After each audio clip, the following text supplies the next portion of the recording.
Ia whaatalo whātuna nei fiafi le soafa malumalo Iesu Keriso. Whapenao no tātou lia mai, le isi fo i whaupoponga o tātou 𝚟𝚑𝚙𝚎 o le mōli o le AVA. Tātou whapenao na au lia mai ona o te 𝚟𝚑𝚙𝚎𝚑 mana o tātou te sili.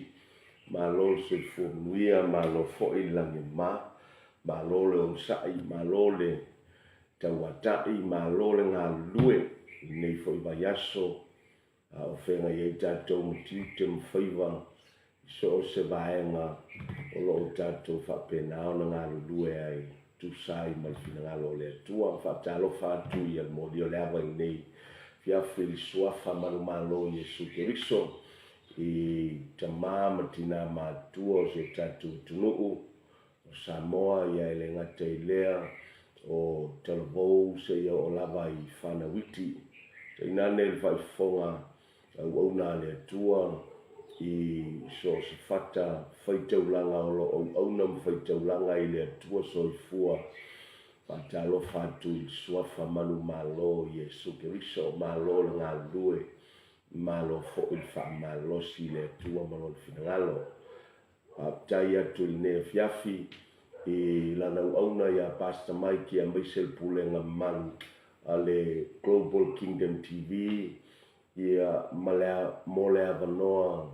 fa auro ia ma le avanoa fo i whapenao na mwhai ona tala i nai le whaitoa e whasoa i nai le upo le tua ma vea i fo i ia le mōli o le ava mwhamianga i se whinangalo ia se loto fo i le wholaunga ma le sāwalinga le upo ia tangata o le tua i le nei vaenga o le ngā tūpulanga o lo tātou i aima le soifuanga ua to ina i tātou i le tua ma lo le onsai ma lo fo i wha ma losi le o whaia se talo wha penao na amtali ai tātou wha soa i mai se fo i se upu wha ma losi mo i tā ua i le nei vaenga o le sāwalinga ta ma wha tai mo le ola whaatai i lo wanganga i whaatasi mai, whaatai lau teitainga, whaatai lau leo leonga, sa e tausi, sa e pui pui, whaatai foi te le tu la foina i mātou, whaatai lau whamalonga, si ti atu nei 𝚟𝚑𝚙𝚎𝚘, ia mai se foi o le whasoa i ne fiafi amata mea la au fio, whetalai la au fio, whau mai la au fio, whaongaina o le mea whainga luenga mai se o le whaafonga o tangata lo mātou tamai alu malumana la upu whapenao na 𝚟𝚑𝚙𝚎𝚘 to ina le whatu whasusuina fo le whatu ma whaatupu ina le whatu e tusa malo whinangalo i nea fiafi talo whapenao na whamanuia la ua fio i so se tasio mai mo whaafonga mai lungo le nei o unanga le ngata i lea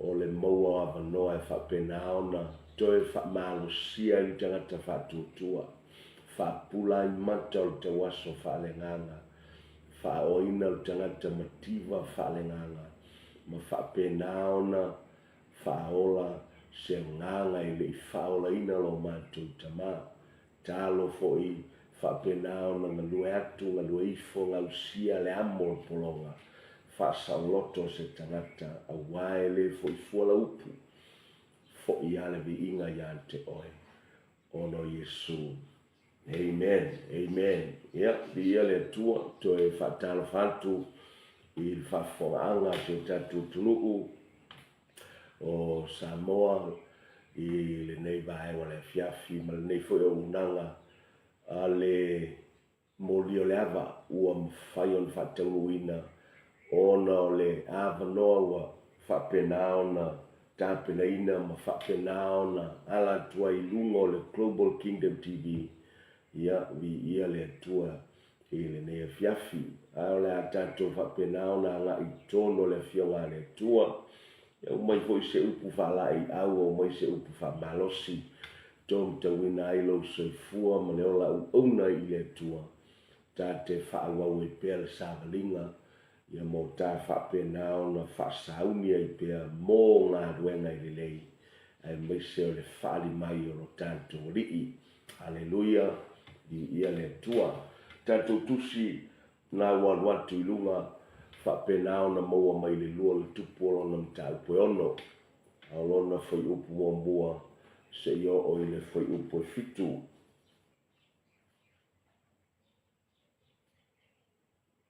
Lua le tupu o lona matau poe ono, lona whai upu mua se I o I le whai upu e fitu. Whautalaina ia le whasoa mo I tātou. Whaonga le maai e te galue ai. Whaonga le maai o le matau e te galue ai. Whaonga le maai e te auna ai. Whaonga le maai o le matau e whapena ona e tautua ai I le whinangalo o le atua. Praise the Lord. O le tātou whasoa le ua whapena ona maua mai le lua le tupu o lona matau poe ono. Ua whapena ona whilwhilia le nei fosfoitau ona o lona tāua ma lona o ngā I le sāwalinga tangata o le atua. Israelu na moi malai sāwalinga ma le atua ma tangata o le atua na tusia au ia I le atua. Au le whaua maua lo tā manoa tā ua tangata nu ese. Tā te viso ta I atua I le vinemoni. Ona o le alofa tu noa o le atua. Ina o tā whatotua I a te ia. Ina o fisosa ni mai le nganga pa ia o le atua. Tā te whiliwhili whatasi ma le atua. Lela te tonu I ai whaamianga. Whale nganga na whapena ona. Amita mea I le atua I au auna le atua I le whengainga tuai le nuo le atua. Israelu. O lo o whapena ona mautinoa. Whai fo I whaamianga mo I tā ua I tā sāwalinga le kalesia le atua. I nei losu tase tuli. Ai o leo whaitawina. Ua whai maiso o leo perfecta I a 𝚟𝚑𝚙𝚎𝚘. Whauta mai. O le mea tātou te maua I nei ma oe. Ua whetina I ai tātou. Si mātou wō ia I o tana. Ma teitasi tangata ma AVA ilana la au. Mātou te whaia I le mea se whale tātou te mauai. Ona tali atu ai le o ia I nā o ia. Ona whai mai ai le o le tasi. Se I tātou wō ma I tātou o au ona. Ona whai atu le o ia tātou te o lava. Ona lātou wō ai lea mai ia wō o foi I lātou I o le tana. Ona lātou tala au ai lea. Wa tā e le tasi le la au. Ona pa u e se leo le matau le vai. Ona langa le o ia o whape mai a wele li ie. A wao le mea no. Ona whai atu ai leo le tangata o le atua. Pena pa u I whea. Ona whasino mai ai lea e ia o le mea. Ona vavai mai ai lea e ia o se la au. Lafo atu iai. Ona ope o pea ai lea o le ua mea. Ona whai atu ai lea o ia. Ina avae ia. Ona apa atu ai lea o ia I lona lima. Ua tango iai. Hallelujah. Praise the Lord. Praise the Lord. Whaonga le maai o le matau e te galue ai. Ele tau o le o upu a tusi o le poto. Tusi o whailaunga. Lona mtau pe sifulu a lona whai upu e sifulu. Whai mai a whai e mata tupa le ua mea. A le wha maia e ia lona mata. Ona wha telelea I ai o lona malosi. Whai mai o le ua mea e mo mia ona wha mata. E a lai ona wha mata ona e te galue ai. Whai e ngā luenga. Tu ua I lalo la au. Tātā ai whawhie. Whai e ngā luenga. Whai mai a le wha maia le mata o le ua mea. ona whaatelele o le malosi o le tangata e whaongaina ai le mea whaingaluenga lea. Longo winga whai mai a upo le poto o le neitusi. E te tau ona whaama ai le ua mea. Ina ia whaapenao na sefe ai lo malosi ai galue le maai e whaataunuina le whaamoemoe o lo whaongaina ai le ua mea. Haleluia. E ili tau o le upu le ngau au mai foi upo le poto. Iron sharpens iron. E whaamata e le ua mea e talanoa i le isi tangata ma le isi tangata. O a mea e whaapenao na galue ina i le isi tangata ma whaongaina i le tua le tas tangata. E iai mea e whaapenao na ao ngā fo'i mo le atina enga o le tas tangata ma le tasi fo'i tangata. Ao le whai mai ia le tusio whailaunga. E aona whaama ai le ua mea. E aona whaama ai le ua mea. E le o talanoa mai la i le isi tangata le whaamafa o le au mainga o le upu lea. Ai ailo nei tu e whaasino ai le na te au mai al maai. A tātou tuu i mea whaingaluenga e tātou te whaongaina. E whaama ai e le whaili ia le toi po le matau e pe ona tā ua ia po o anga ese fo i olo whapenao na whaongaina e tangata e whaiea lātou ngā luenga. Ai o le tā ua leo le ngā luenga le whaili ne ia whapenao na whoanga ma whapenao na whaamaia. I le teimi la e whaamaia e iaia penu ili e to ulu ese mai i le anga ese ia e mai sei foi o le matau po le to i olo tā ua i le tātou whasoa i le nea fiafi. E i le teimi e whapenao na to ulu ai i le penu ili mai le ua mea lea i le teimi e whamatai o mea e le momia. Ina ia whapenao na tatia mai le maai ma tatia mai le itu le leilea e whapenao na sa ili e i tangata galue. Ina whapenao na mawhai o na ausia. Ina ia maai ma whapenao na mawhai o na whai ai le ngā luenga. Ao lela e umai e upo le poto ne i tele ua ne i meane ua whaatele lo malosi e alu ai. Longo winga e leo le focus o lo malosi a o le focus o le maai. A maai la le mea whangaluenga. O na sefe leo le malosi. E le whapeo o tā le ngalue ina. Ai o le itu o lo whapena o na sefe le malosi. E toe whaonga ina pea le malosi leo o sefe. Ai whaonga le maai e whataunu o e ngaluenga. Haleluia. E ilo na fe au tā ua e au iai ia le whasoa e neviafi. Ma au mai se whamafa mo tātou. O le whamafa le tātou te momio na mai tawi. Pea au mai se i tū whaalenganga mo le tā sāwalinga. O le mana o le atua e mawhai o na e ngalue ma o ngalue. Ta te momia o na whaamoemoe iai. Ta te momia o na whaalangolango iai. Ta te momia o na whaatangaina ina ia sefe eilo tamalosi mo le whaauawina o le sāwalinga. Ai tau le malosi o le atua i le taua whaalenganga o lo tai ai. Ma whaataunuina ia le walawina o le tangata. Whaataunuina tōwhinga o le tangata. Whaataunuina le whinangalo o le atua i le soifua ma le ola auna o le tangata.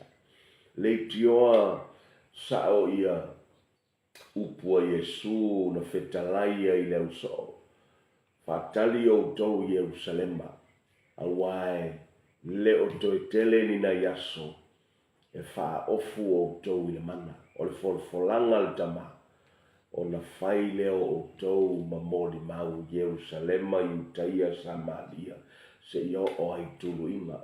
O le wha mawhala lea mo tātou nea fiafi. O le mana o le tua e wha ofu ina aita ua ina ia whapena o na mwhai ono ta whaia ngā luenga. Leanga ua whatulanga ta ua e le tua i le malo lea e ta ua le malo le malama. E tātou te taula i ala o le tua, tātou te ngā lulue i ta iala ua saunia i le tua, ma me whai ngā luenga ua ta pena i le tua.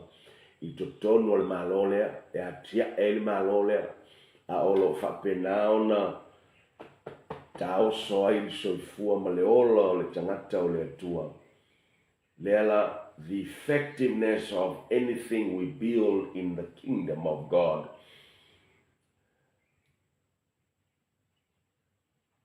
depends totally on the power and the effectiveness of the work of the Holy Spirit.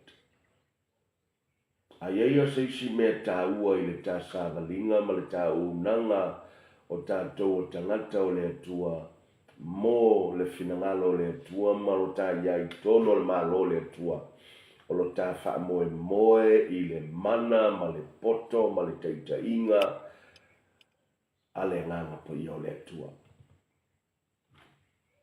A wha pēa e mixi le vaenga lea. Everything amounts to zero. E lem whaiono tā au sia se mea.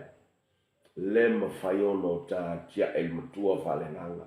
Lem whaiono tā whapena ona whaia ngā luenga le whatala linga. Lem whaiono tā ola whapiaina. Lem whaiono tā whapena ona ngā iatu i le maua lunga ua whinangalo le atua i tā te au sia. Unless the Lord builds the house, the laborers who labor will labor in vain. O le mea nā le tātou te leo mana na o tātou te taunu uai. We do not want to labor in vain. We want our labor to be fruitful in righteousness for the glory of the Father. And if there is any thing that enables us and assists us, drives us, is the power of the Holy Spirit that sustains us, that leads us to accomplish the will of the Father. E o fo ia i la tau e whai mai e tau mawhai e leo leo.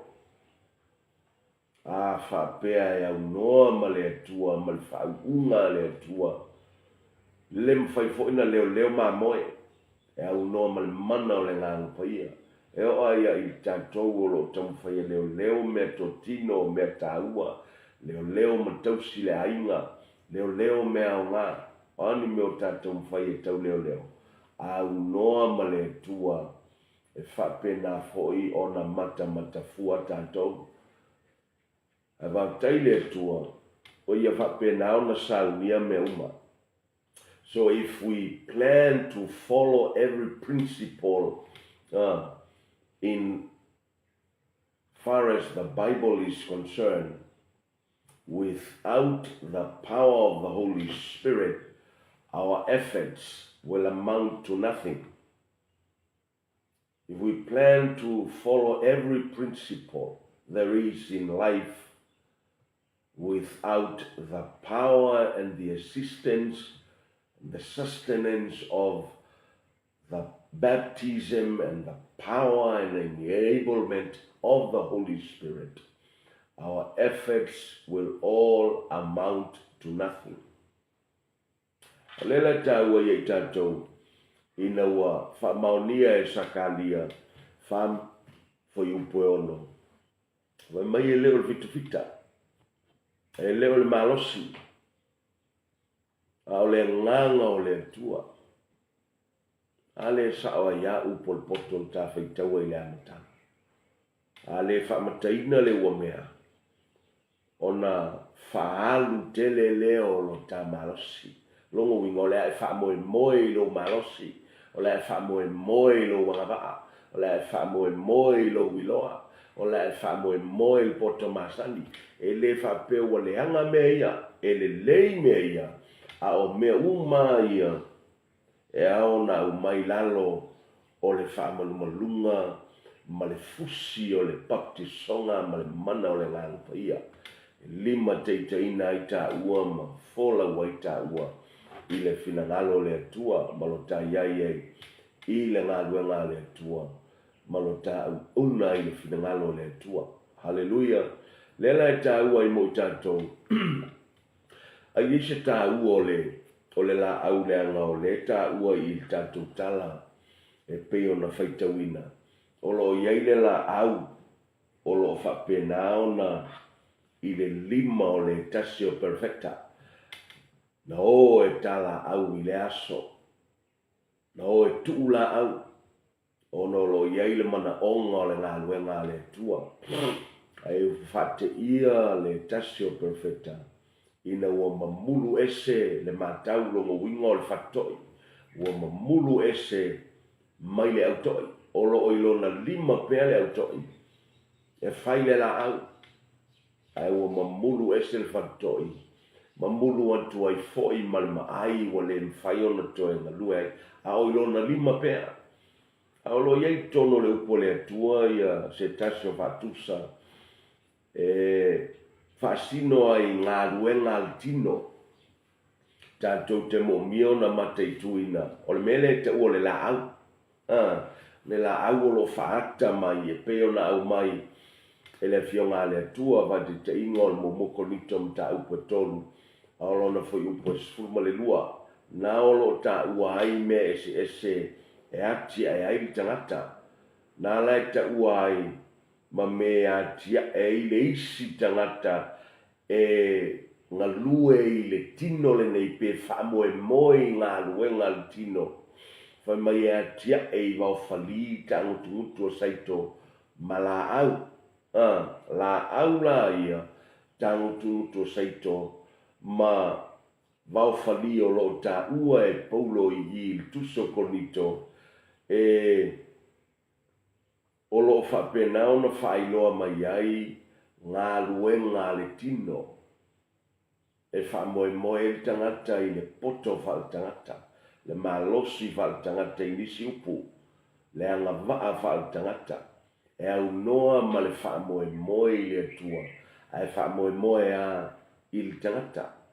Au lela e tā ua e paulo i na ua whai ui fo le awhaswai tau.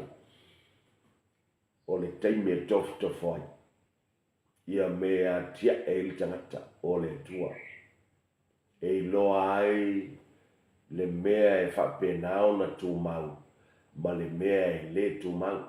Whai mai o le a whamuina.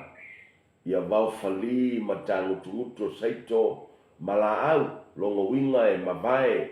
Longo winga e le au ngā, longo winga e le tāua, longo winga e le whaitaulia i le aso, wa sauni le antua e taui ai i le tangata whaolaina.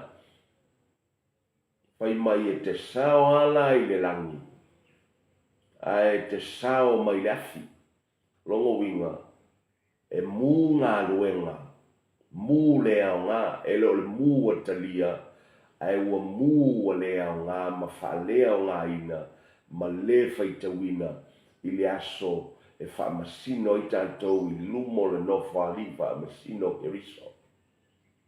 O le 𝚟𝚑𝚙𝚎𝚘 na e tala noa iai.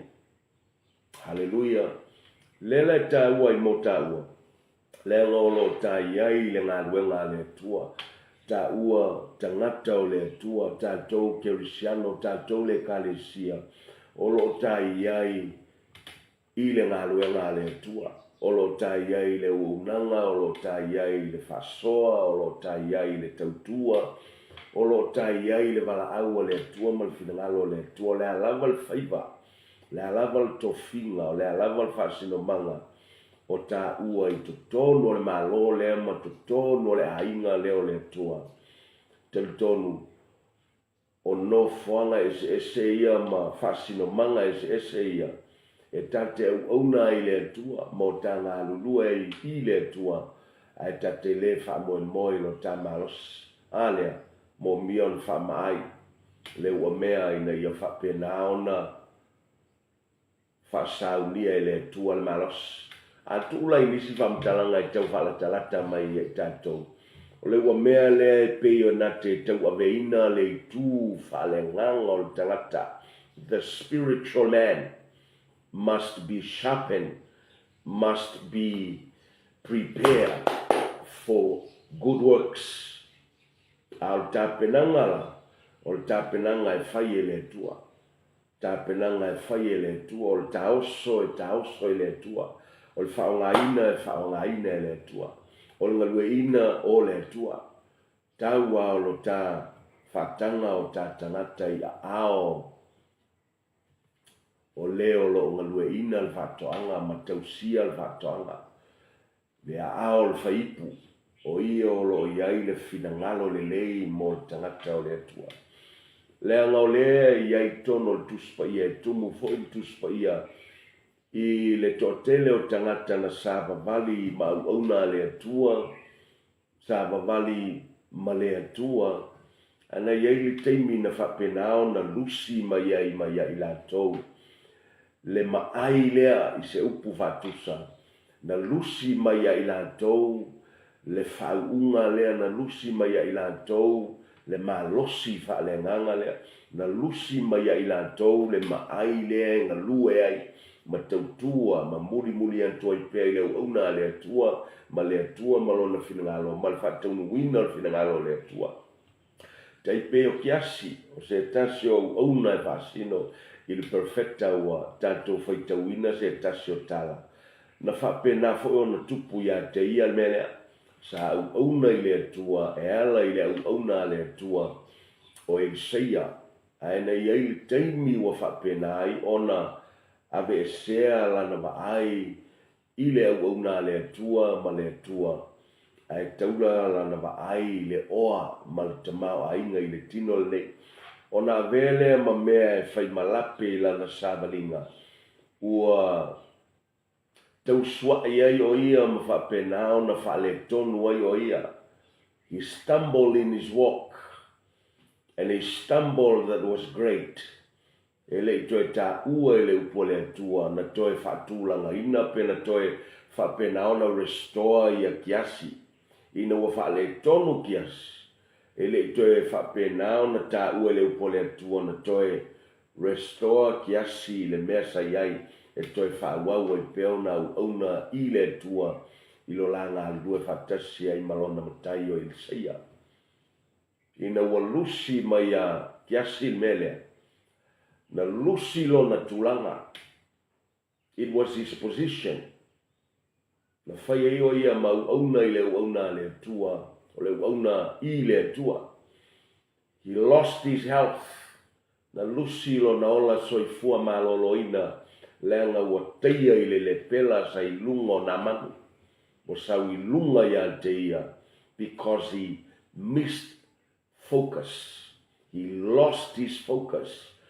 I le atua, na lusi aila ia lea o lona tulanga. Lua, lusi lona malosi il tino.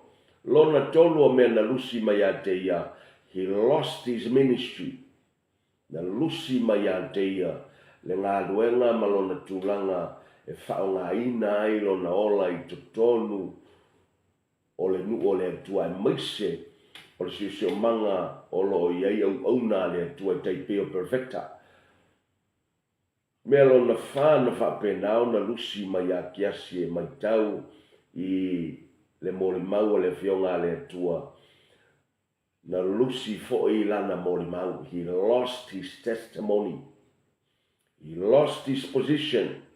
He lost his health physically. He lost his ministry. And he lost his testimony. O mea e whae ma whai o na lusi mai sos tangata whaolaina, tangata o le atua, pe ao ta be eselo tava ai mai le atua, ai taula I se isi mea I le tino le nei. Mo ta whapenao na sa ili ai ma momo o iai. O le whinangalo lau le atua, don't lose it. Ai am ta mea mai umalusi, pe ao ta abe eselo tava ai lo tamatai.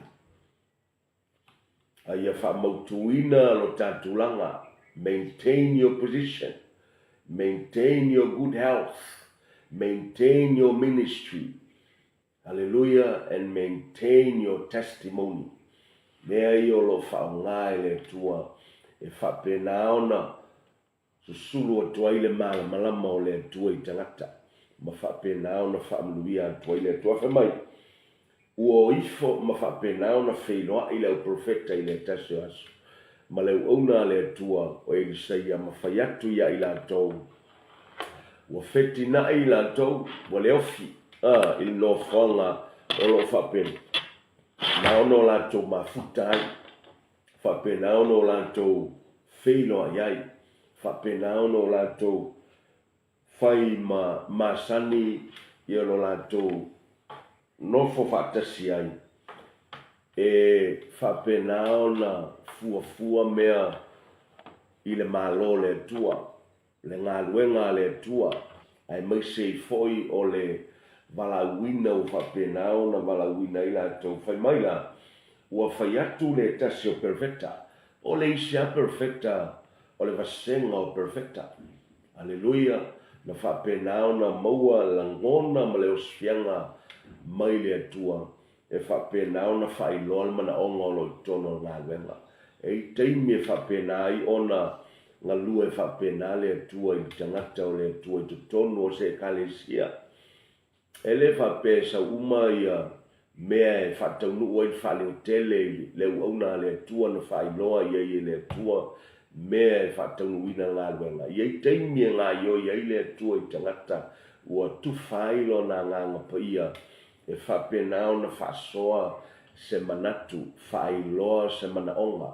Ina ia whapena ona whataunu ina le whalinga tele lea. Ao se vaenga o le whalinga ua whapena ona whailoa le tua. Ina ia whawhailoa ia i le manaonga. Ma whataunu ina ai le whalinga tele. He saw the need and extended his hand to share ma whailoa e aona toe whaalau tele whalie, e aona toe whaalau tele whale whailoa iai, po o le no whanga o lo whapena ona mafua i sea. Leanga o lo iai vaenga tāua o lo mate i tuina i perfecta ia, o le whaalongo longo i le upo le atua, a o whaasoa le uauna le atua, i le tele o teimi, o lo whalongo ma whapena ona mōli mawina, mea ua whaia i le atua, o le e whalongo o mātanga talo, o mātanga i le upu, o mātanga e whapena ona mōli mawina i le whaonga ina i le atua, o lana uauna, e mai sei foi o teimi o le tuanai, a o auna whatasi, ma se tasi o poutu o le tala le leia le atua, i le whengainga tua i o Elia, teimi na whapena ona, ngā lulu e whatasi ai, e le ia vea e le atua i le langi ala i kali o tafi. Lea la, o lo whawai, whapena ona whatulanga, whapena ona whamausalina, o le whai ala ngā luenga i saia, i perfecta i o le pena i la tau mō ngā luenga, ai le tasi asu, o whailoa mai e mana onga le. Leanga, there is commitment. There was commitment to the prophets. There was dedication to them. Sa whapena ona mōli mawina. There was delight in the word. Mea le tau whapena ona o tātou maitawina. I le tangata o le atua pe a whauawana whawhailele i le upo le atua. Whauawana whawhailele i le ola whalenganga. Ma le involvement i le ngā luenga le atua ma le telo teimi. O lo whapena ona whausia i nā i le atua ma whamaua i nā i sos tangata. Mai e le ngata o lo iai whatumunga le atua. Aolo iai pea le ngā ioi o le atua e whapula mea i anteia. Then the Lord opens another dimension of man's vision from God's perspective. Ina ia mawhai o na pupula le tangata mai loa. le mana onga I tutono ngā wenga. Tutono e whapena foi tātou le kalesia o tangata o le tua, le upaia o lo ngā lulua I tono le ainga o le tua, malfale o le tua. Ia I teime whapena ona whailoa e le tua mea I tātou. Ai whawau pe ona e nofo I laro le onga, whawau pe ona e mafuta I mātanga talo, whawau e pe ona e involve I le ngā luenga ma le ministry.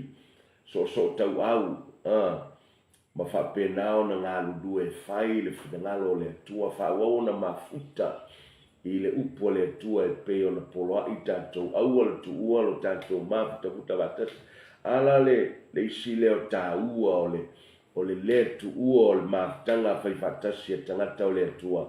Le anga iai teimi e whapena ona ngā lua e tua I le tua I na utusi au ia te oe.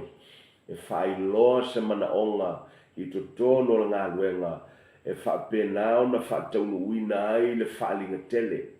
A whai o se whalinga ua watu e le tua ia te oe. O le whalinga e le tua unoa. O le whalinga e whataunu ua I le whalinga tele na awa I le wauna le tua. E whapena ona whataunu ua I lona whinangalo I tonu o lea ngā luenga. Ma lea vaenga o ngā luenga le tua. Ua whapena ona o tātou iei fo. Al teimi lea, o lo iei a onga leo perfecta, o lo iei potonga leo perfecta, tātono o lo o I le upo le tua I le teimi. O lo iei lea onga I kirikala, o lo iei mātanga perfecta, o lo iei mātanga I peteli, o lo iei mātanga I Eriko, o lo iei fo I mātanga I Rama, I tua I le teimi le I whengainga tuai. Ua lena teina, e tau mai ai. E whapena uma le potpotonga le tua le tino keriso. O lo iai le isi potpotonga I le nuu. O le iai le isi potpotonga o le ainga o le tua. I le nā fo I tu o le nuu. I le nā I tu o le mai. O le isi tovine le tua. I le isi fo I no whanga. O lo a o tawina ai I a tangata o le tua. I le upu o le tua. I au auna le tua. Ia po perfecta fo I whengainga tuai I perfecta e whasau nia le lei mo le ngā luenga le tua. Amen. Lela le nā tia ia upo Paulo I a Timoteo pe ona au mai le lua Timoteo mta upo lua fo upo lua. For my in the things you have heard from me among many witnesses, commit the same to faithful men who will be able to teach others also. Me o me uma we mai te wina, o me we whalongo, o me we maua mai a te au, o me ua whapenao na tuili mai na atu ia te o e whai mai, I e whapenao na pasi atu me na mōli mau atu, whaso atu, tu lima atu, whamanianga whalengangal na polsosia mal te mau aingal na I au na whamaoni po tangata whamaoni. Only the faithful will stand. Aisea, e leona mo mia tangata whamaoni. Leanga o tangata ia e maua ai aso leanga. O tangata ia e maua ai aso ma teime le taunga le muai. Teime lolo wā ma teime fesoua inga ai le wholaunga. O tangata mautu lea yaso whapenao, tangata I le whawea lei, e whapenao na whe mou wai, le mautonu, watu tu vale, pole vale, ma whapenao na le taunu ua se taunu unga le leia o le au auna e whamaoni, e tūri matuai le upua le atua ma taofi, ma whaso atu, ma vai le moringo le wheau lea.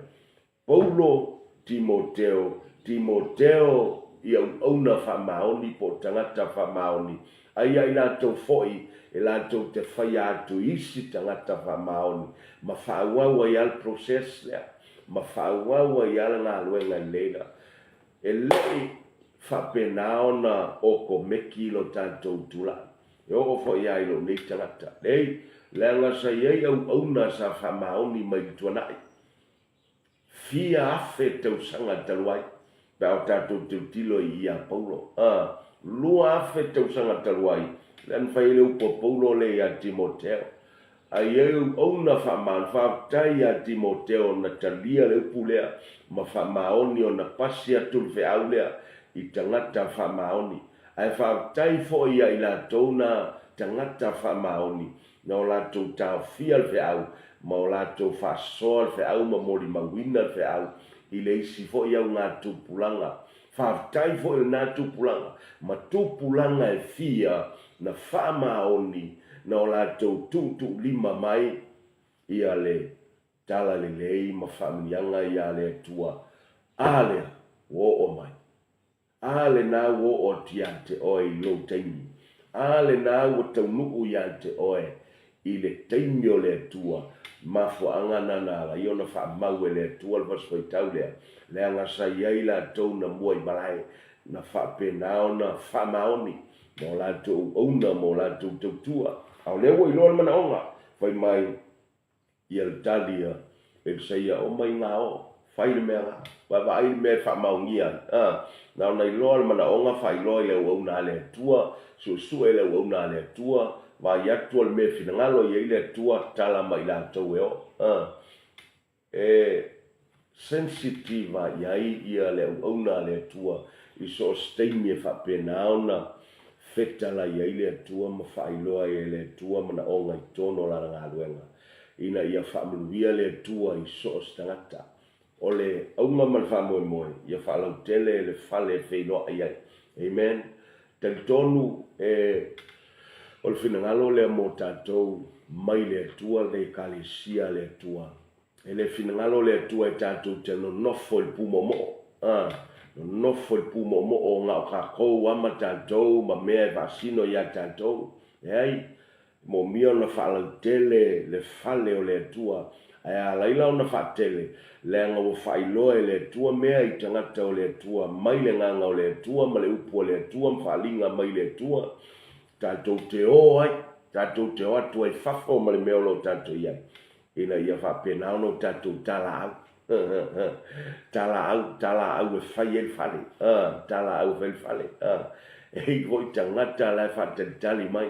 E tangata lai tutu au noa e le I loa e iai le polkalame le tua, iai le plana le tua. Au tangata le wa I loa me mai le tua. E alu e ave le upo le tua. Whasoa ma whapenao na.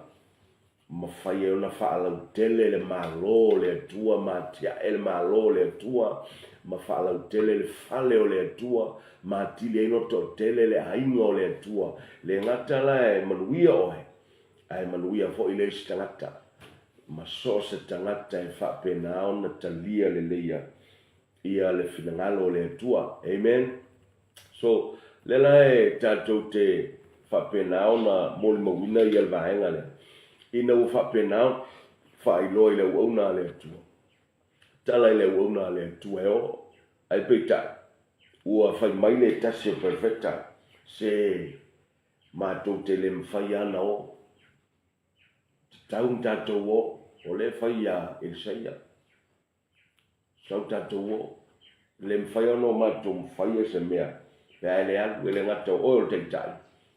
A o lo whapenao tusi ao I le tua. Elijah o lo whapenao na whaima suiwa ai o le tua I le potpotonga le au profeta I. O le whaata e whaasino ia Jesu Keriso ma le au so. I luma I whenga I ngafou. O ia o le matai. O ia o le o lo muli muli e tuai so. Le mwhaia na whaia e so o se mea. Pe a le iai I al taimua al matai. Tei whapena uma tātou. Le mwhain tātou o e whaina ngā ruenga. E au noa ma le iai o Jesu. E lima te ina I tātou mwhapenao na whesosoani ma awai. Jesus must always be involved in every work that we do in the ministry. Because He is the focus. O ia o taula inga o le tātou iai le ngā ruenga le tua. E peo no tātou whapenao na mōli mawina I tutono le. Fos whaitau. Whaitawina. Le la whai maitali a Isaia. Wa lei la tātou o. Amen. o ma Yesu sa vali maleli au auna I le tua awane I lusi lau vaai le tua awane I lusi lo valauina ma lo whaatangaina o Yesu e te lua o whaatasi. Amen. Tātou valaulia le matai, tātou toe whapenaona manatua le matai, tātou te o whaatasi whai ngā ruenga, le anga o ia e au maia le whaupoponga, au noa maia e le aise whaupoponga o se nganga e manu maloina, e le aise whaupoponga o se atina enga o le ngā ruenga le tua, le aise whaupoponga o se mea e o tuai le finangalo le tua ma vem famianga I sostanganta. But let us invite the master. Tātou te o fatas. Wai loa tali el matai sosteini tātou te bala wina mamanatua I o ia. Lela tātou o. I oe tātou te o. I oe o le a tātou ngā lue taipei o Natalia. Invite the master to be involved. Invite the master to lead you. Hallelujah. So lela taua I tātou. Ina ua whapenao no tātou mai tauina whamaina ua o I tātou. Ma taunu o atu I le vai o Ioritana. O le vai voi leo se vai manino. Tātou te mai tauina I tuspaia. O le vai e le manino a whatulanga I vai tau e le saia. O le vai e whapenao na ngai pungo fie. Le tioa le mana o ia na manu e tofu ia I le vai lea. O I lo lea na man. O I o le teitei au o le au tau o suria. Whapenao na uia makolosia le vai o Ioritana I te leo teimi. O le foi na ola tamaloa na te ilo lea. Pa maila, o leia isi vai le lei lunga I o I suria. I tamaseko. La me le fai mai ai e le sei au te alu e tofu o I vai o tamaseko. I oi le tuolo Yesu ria e sile atulo na mamai vai lea. Au le fai mai o te alu I le vai lea. Al vai tonu ala na le ana o ai ia. E le seia ma le auso perfecta. E whapena ona tala au ai. Tafa o le vai. Tala au ai. Le ala fai mai au tala au ai lantou. Tuula au. Tuula au. Ai mamulu ai loa ma le whatutoi. Po le matau sai le tasio au perfecta. Na whapena ona na lua I le aso. Hallelujah. La se me tātou te maua mai ei. La se mea e tātou te ao ina mai le vai. I le rolangi le tātou te iai. E pong sala langi. E susulu ale la ai o le amia o le langi. O le olanga o le langi. O mea e saafi e le langi. Ma mita e le langi o mea I e pong sa e le langi. Ai o le tau o le malama le ua ia tau. Wa sulungia e le atua I totonu ia I tāua ma sulungia atu mai ai tāua. Wa faa penao na fai ma malama I la rangi. A tāoa la ile meolo iai ia tangata e lei whaolaina. E pongsa ai o lo malama o ke riso e mawhai ona sulungia ai le tangata pongsa. Ina ia lawe ina. E palpala ala la langi. I mea o lo whapenao na whatino ina ai, ma whapenao na fia ai le la langi. Ai au e tātou te whatau mamao mai ai, ina o tātou le mawhai o na ave iai talale. Tātou te oe ave talale. Tātou whai am whateita inga Yesu Keriso. E uia na upu ia I lau wharasaio ma lau tisi upu ma to ina o le nuu I lona taimi. Ona sa moli mawina le ai whatasi o Yesu ma le wau la fonga matangata na sala.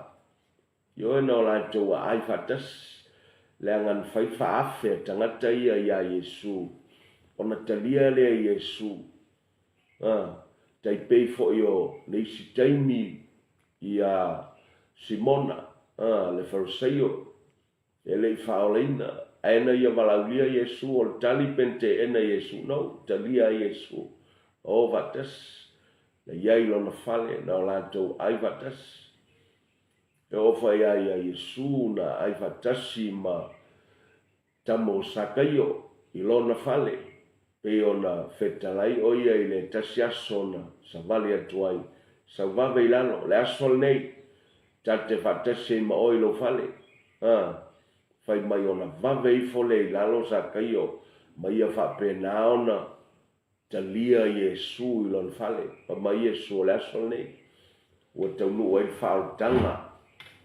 ia te oe ma lou fale ma lou aina haleluia no latou ai vatas ma tele o teimi e lei whapena ai Yesu ma tangata ngasala ma le au Farisaio ona taua ngasala ina ai leo Yesu le ai e le ia mio Yesu i le amio tangata ngasala na talia Yesu le valaulia ina ia momoli atu ai ma whasusulu atu ai le malamalama lea e le ia mio i le amio tangata ngasala e le i whapena ona na tia e Yesu le upumoni na whaailoa le upumoni teimi uma na o latou a ai ma feinu whatasi ai ava noa na whapena ona talia Yesu e momoli ai le tala le lei ma whasusulu atu ai le malamalama i tangata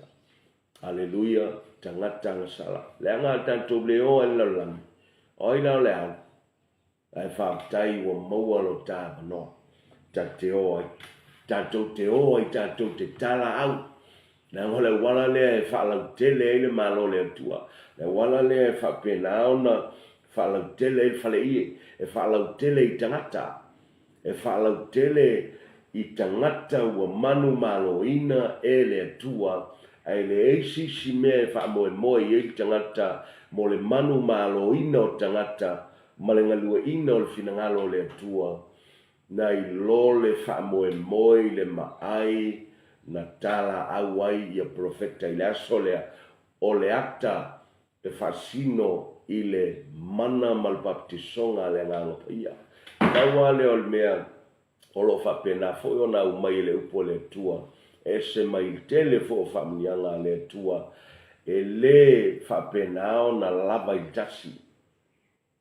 O lo te lia o le whautanga e whatasiona e te lia e whautanga e whatasiona e whanau. Whatasiona e whanau tino, whatasiona e whanau i la ileanganga. Ai o le baptisonga. Whatasi, whalua, whatolu, whawha, whalima, e whatele o le umi o nau tai ai le ngā ruenga le tua ma le unanga i le tua ma aso uma ma teimi uma. We must be baptized with the baptism of the Holy Spirit, the empowerment of the Holy Spirit. Hallelujah. Lela taua iai tātou ina o whapena ona whafose ia na mamulu mai profeta. Wai loa te me lusi mai ai mai tangata o le atua le whatutoi po le matau. Wa te me masani na lusi ai baptisonga po le mana o le atua mai tangata o le atua. E lusi ai te me ngalue ai. Le anga o le isi ngalue wha moe moe le mana lea. O le isi ngalue le wha moe moe le mana lea. O le te me na e lusi ai. Ona toi mo mia foi la ia le ona toi restore mo mia foi le ona toi whapena ona baptiso mo mia foi le whatumunga mo mia le fesoso ani mai o le nganga o le tua. But unless you realize it, you will not be grave for the feeling, the infilling of the empowerment, unless you realize it. Ai te le mawhai aone e ngā wai mai ngā lala mo le whatumunga. Se i vanga nāwe e langona ma e loa.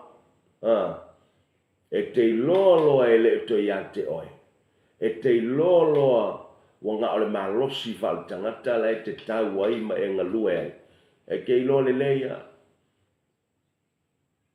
Mo le to ia se mea e whapenao na usia. Te loa le leia lo tau i le malosi whal tangata, le poto whal tangata, o anga waa whal tangata, o mea e whasino ai le tūl tino. Ai wai le to e whapenao na tau ma e galue i le mana lea po le maai e saunia e le tua. Amen. Tau whawhaingofie mo tātou. Lea ngau le sa galue i le perfecta le aso le ai whawhuse ia o na mamulu mai a te ia le whatoi. Suddenly, a tonu na whapenao na la ngona il perfecta lea o le wakau o o le o tau malu lue le matau e ke la ngonga u masani e tātou e whaonga ina me i o toi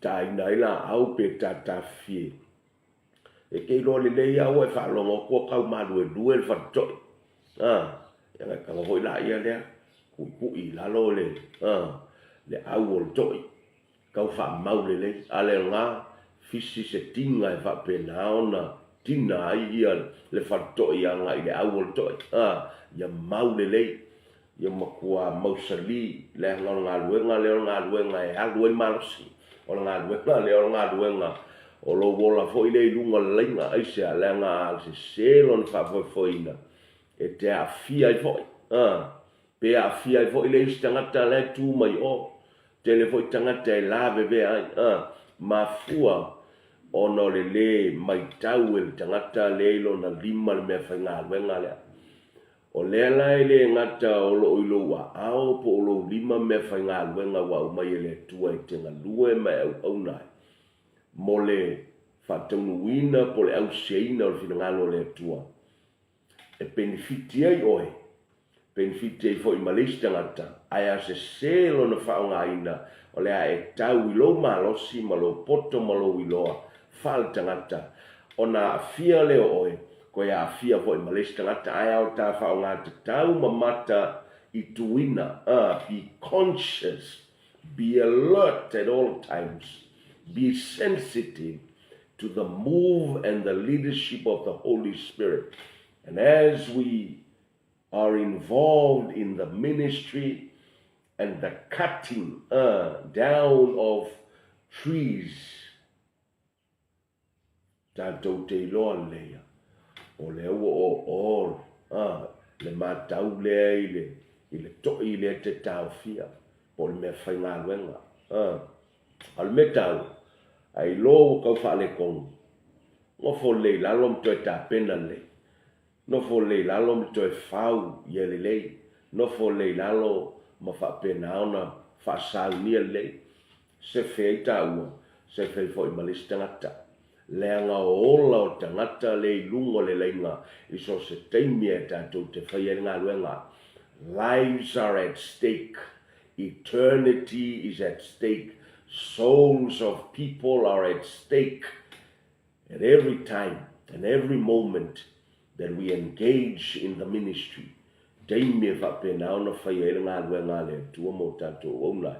O lo wola le lungo le leinga o le soifua fo i maleola o le testangata o le lunga leinga. Ai loa mo miona i te nofo i lalo e whapena ona, whatapena, mwhasaunia, mwhatulanga o le me tau. Amen. Whatapena i le upo le tua, whatapena i whalenganga i te talo, ana pongi, whatapena i saili le tua, molo na mana lea malana baptisonga, malana whaunga, e mai se whasaunia le leo ta ua. La vea i leo ta ua, la vea i fo i malisi tangata. Hallelujah. Au lela e whapena ona i ei teimi e whate ia i tangata. Ai ua whapena ona o tātou ilo. Ua pasil teimi. Ua pasil teimi e whato ailo. Awani o tātou mau e tūlangalna o whate ia. Au lela e tātou te maitawina i ina ua whapenaona I loa e le profeta ua mamulu le matau e le itoe na whai na li liu lo I lona matai. Le ngau teimi tātou te iloa ai o tātou tau I le malosi vau tangata o wholo I lako. Ka o whiloa, li liu le matai. Li liu ia Yesu. Vala au I lo matai, vala au I le lii. Tapa I le atua. Amen. Li liu I le atua mo le amatanga o ngā luenga. Li liu I le atua e whailoa le manaonga. Ai ai me whale tonu I le tasa valinga e te iloa e whailoa I le atua ia te oe. Au e te li liu I le istangata, au e te li liu e whaatino lima matusi. Tusi lima I tangata, tua ina tangata. Liwa oe ia Yesu, mala au mwhailoa ia Yesu. Leisil nao me tātou te mawai. Na ia li liu I lona matai, lona lua, na ia whapenao na whailoa I lona matai le moni. He lost his cutting edge. He lost the axe head that day. Na lusi mai a te ia.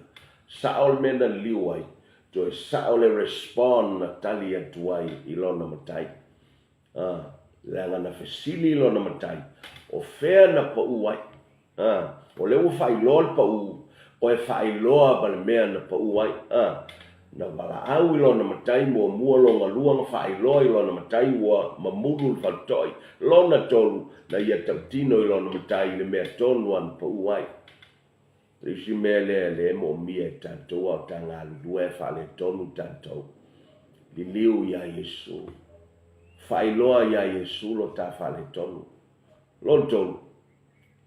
Tautino ia Yesu le mea ngā ue whale tonu ai. Whainto restore le tua tātou. Le anga olo, a whaia olo tā manawa pe le ea mai le tua. Tā whalongo kui I le kafa leo le ai. Pa o mai ai le. Tātao lo tā whatu. Oi, anga ia alfa moe moe. Ana ia le awanoa. Al mem na ole tu e whai. Liu ia te ia, whailoa ia te ia. Matautino ia te ia. Hallelujah. Then the Lord will restore you back at that level. Ol baptisonga, ma le whauunga, ma le mana o le atua. Ta te ngā lulue ai. Ale wala le whai le atua. Pei al men fai il sei la solia. Ina o li liu ia il sei alon mtai fai loa al meu fale tonu to e fasino le mea na fapenao na pa uai. Na patula ia leo il sei I le tasio la au. Wale vantu ina la au. Wale vanga ina la au. Apatu la au. Ma la fotonu ai le mea na mamulu atu ai le fatoi. Le matau lea. Whamai o na manu I fo le iunga I le fatoi. Whai atu le wauna le atua. Tango le iai. To e umai ante o le fatoi na. Ko e whapi. To e whauau o na galue mau au na. Whai whina ngalo le atua. Hallelujah. Le ia sila au e vape nao na lawe ina. Ma to e umai le matau ia te oe. Le sila au na tapena I le tua e whaui mai ai le maai le e te ngalue ma au na I le tua. Whaui mai le la au e ngol sa tauro. O le na whapenao na tautau I lunga sa tauro o ia na saunia. Teimea ta te loa I whamawalalo. Ta te liu ia te ia, ta te whailoa ia te ia mana onga mal whale tonu. Ta uli meo whapenao na whale tonu ai. Whatanga leo le tua. Ona toe ngalua mai leo le tua. E toe au mai ia te oe. Papatiso ia te oe. Whamama ia te oe le toto. Lavea ia te oe. Whatulanga ia te oe. Whatumbu ia te oe. Ta oso ia te oe. Ma toe au mai al maailna. E te toe ngalua ai. Alna. A apa ia. Tango iai, to e umai ia te oe. Ele I whaia e le seia le mea na moia. Na apa ia le profeta lea na ilo na lima le autoi. toe au mai le whato'i a te ia. E le whaia e le seia. Pau al me le seia lafo le la au, ma whaasino i a te ia le me taun whai. Toe a apa iai, o le ale apa la, o le a apa al whatuatua, le a apa al tangata te le tonu, le ango me uma ia, tātou te maua whamanianga ia mai le tua, al whaitoa al whatuatua. Hallelujah, ta te whapena ona, tā ngā ludue i le tua. A ia sei si mea, tātou te toi maua ai le maai lea, ma le mana lea, ma le whatumunga lea, ma le whesoasoani lea, ta te whaauau ai o na tāla au, i le malo, ta te whaauau ai o na manu maloina tangata, ta te whaauau ai o na ausia, le whinangalo lea tua, ma o tātou maua le maai lea, le mana lea, o le apa le whatutua. Reach out. Hallelujah. And take it to yourself. Bring it back to you. Apa le whatutua e toe umai a te oe. Ma umai a te au. Hallelujah.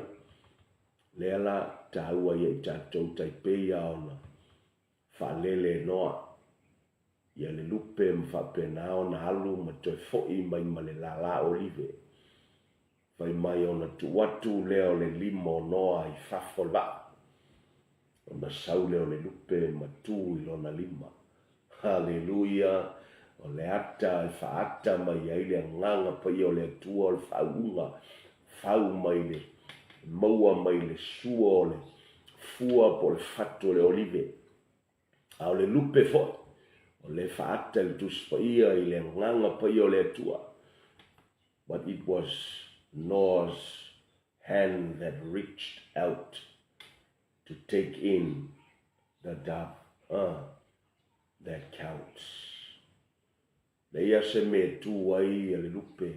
Pato a maua le me tu le lupe o le lima o noa. Tangata whatuatua. Whatuatua i ei mangaruenga. O le whatuatua na e ola. Whatuatua e mate, o le whatuatua e le ngalue ina. Nei o le whatuatua ola le e mo mia e tātou. Whapena ono tātou, i liua i le tua, whailoa i le tua, o na tāpena le tua. Le malosi ma le tului e tātou te mo mia, i le wholanga ma le sāgalinga. O i se ua lusi mai a te ia mai, e au nai. Lo teimil nei, i liu ia Yesu, wala au Yesu, whailoa ia Yesu, tautino, confess, una tāpena le tua. Teipei ia o na lusi mai a Samsoni, ke i a Samsoni ua, fiki foi leisi teimi ua, o le mwhaiona toi motusia mai ana saisai ai Filistia o ia, pe o na masani ai, le teimi ma le teimi, ai wa te i Samsoni, toi fiti atu i leisi aso, o leo ese kama ia, aisa, walu ese le nganga o le atua. Awane o tātou whataritali se ia o le teime tātou te tawhiti ane ai tātou te toe mo mia. Le anga sa e le mo mia i le tele o teimi sa e wha moe moe i lo malosi i wal tangata. Ai te toe tawhiti i volo i le teimi wa i toe li liu atu i le atua. Ai wa le langona e tātou le mana lea mal malosi lea. An whai alasi umi o na ui e Samsoni me lea. Ngata na ave ese i o na mata. Ai o mai sai i le mea tawili. E iei povi e whapena ona. Olo ai seito. Na whapolonga ina. Lasi lola ia lea. Whawhalpui whapena ona. Umalola ia lea watu i o i mea. Na whai ele inga tele. Al tupu ma matai o lu. Ma le malo. Filistia le teimilna. Me Samsoni AVA ina i poutu e lua o lo tāwhia le whale. Ai ele me o la ngona e Samsoni. O i lona toi taimi lea. Ai a whai o toi taimi lea o le ato e li liwa i Samsoni le tua. Mamana ia i le tua. ina ua liliu ia te ia. Sauni le tua e tali. O le tua lea se ilonga e te amana ia o ia. Se ilonga e te whapena ona liliu ia te ia. Ina ua whamawalalo lo loto mwhatanga o ia. E le whapena lava ona fosia se mea ia tātou e whatali lava. E tua le whaitoa mtuitui. Su e avanoa msaili avanoa. Se iwana nai te vilfili e tala le whaitoa ia te ia. Then he will come in and dine with you. Ai whai mai na ua toe whapena ona. Whasanga sa masoni le langi ma whapena ona te talo i le atua e toe au mai. Se malosi o te toe mo ia. Se I whapena ona tu leia I lalo pou ia o le whale. O lo whai ai le ainga tele le mal fia I le aso. Whai Samsoni ma tauemu ia I lato. Mai ona toe whapena le ona aluifo I le nganga o le atua I lunga ia te ia. Haleluia. Whai mai na sili la tangata na whetiotia e Samasoni I lona toe aso lea na I lo tausanga e tele na ola I Samasoni o ia o le whamasina. Nei lopo le toe taimi o tā ua e tele ai tangata e manu malo I le tua e ona wo ta mana ia o lo soifua le atua mwhailoa lo ta whale tonu mwhamawalalo ta lo te whatanga le atua. O maun saunia e le atua le ngā luenga I le lau. Le ngai whai mai e malaia le tautau I le lau. O le angasala le tangata o ta ua. O a ta whale tonu, o a ta mai, o a ta se. Teimi whale tonu ai au ta whapena ona li liu ia te ia. O whamawalalo ta loto mwhailoa I le tua le meo o ta whale tonu ai. Pau ala na whetalainga ta te whalongo I lana upu ma le musmusunga le nganga pa ia e whamaunia le fionga le tua a apa iai. Tango I toe au mai ia te oi. Whai mai e au lava no tātou whatutua. Whai mai, nothing is impossible for him who believes. Nothing is impossible. E o ai le baptisonga o le tangata o le atua e momia. E o ai le tangata e momia o le whamangalo I le atua. E o ai le tangata e momia o le whaolaina po o le alava le manaonga. This power and the riches of Christ, the promises of the Lord are still valid today and are readily available for anyone who opens his heart to him. Hallelujah. Angalea tu le tua, ne fia famia fo le tua ya te oi. La fia talo e fai o tato. Fo ia I inga I le tua. Fai sau filfilinga poto mo ia ne fia fai tele Yesu. Lo avanoa ne tali o ia fai malim faola. A fai o tai lo fo ita ua tanga lue I fale tonu. O lo ta tau pe lo ta malosi. Ta fa pena ona li liu ia te. Fa mo lalo fai loa. Saunia le tua. Le fatumunga mane. Fa atotanga ia mai se ai o fa mana longa. Mana mo mia I ta ua e fa ua ua I pea I lona filangalo. Hallelujah. Tamava taimo la upu. Palu malmana la upu. Iai se vaenga ua tof si ai I mato uma u whalonglong. Whailo filangalo. Ai aina se nganga mo ke riso. La vea I whapula tu saloto. Pou le whatutua tiae. Papatiso I so se tasi o mo mia le papatisonga. Ina ia tau le maai mai lo wanganga o le mana o le ngang paia. Maua le malosi e whaauau e ngā luenga o e tofia. Ma valawi lia ina I matau. Yes, Lord. We welcome you, Jesus. We welcome the Holy Spirit to take full control. Talo whapenaun whamluia le tino lau telo ke riso. Via I so se tasi. Whalongo I whalongo I poto. Whalongo mwhai. Matau whapenao whamuia lo nuo Israelu. Ia fo ia Samoa lau whautanga i o tangata. Na ia le whanau se tase whatutua ia te oe. A ia whaolaina tangata umalawa.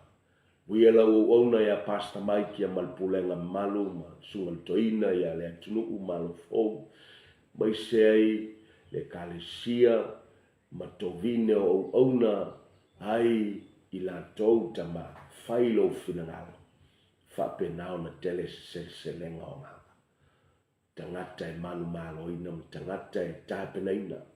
Whamanuia foi i lo nuku i le nei tai au. Ma Samoa mai lava i maunga te tele se io o i maunga iti. Ala lei oe i nea fiafi. Tāpena foi i mātou mo lea sao mo mua. Tele sovi inga. Ono swafa Yesu. Amen. Amen. Ia nal tatou por kalame ia mas whapoponga fo i o le unanga MŌLÍ o le AVA i le nei vai aso. Ia whapenao na a vea pele upo le tua mwhamianga i lofu na ngā malau sāmalinga. Tatou toi tāpena mo le nā vai aso i luma tusa ma le finangalo le tua te ina tuailo so i fua malo nei ola. Ia anga le atu le tua, sausaunga ia mese fo i o whainga malo longol po. Family tele le tua ono Yesu. Amen. Amen.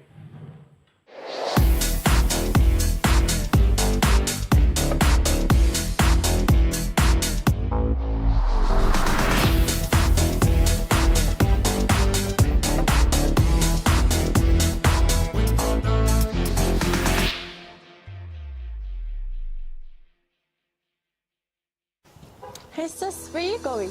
Oh, I'm just heading out to find a place to send money to my uncle in Samoa. Oh, why waste time and petrol? You can use UP Group Money. You can send money to Samoa and it's really fast. Really? Yeah. Can I sign up online? Yeah, it's really simple. Sweet, I'll do it now. Okay, bye. Bye. Sending money to your loved ones in Samoa has never been easier with UP Group Money Transfer.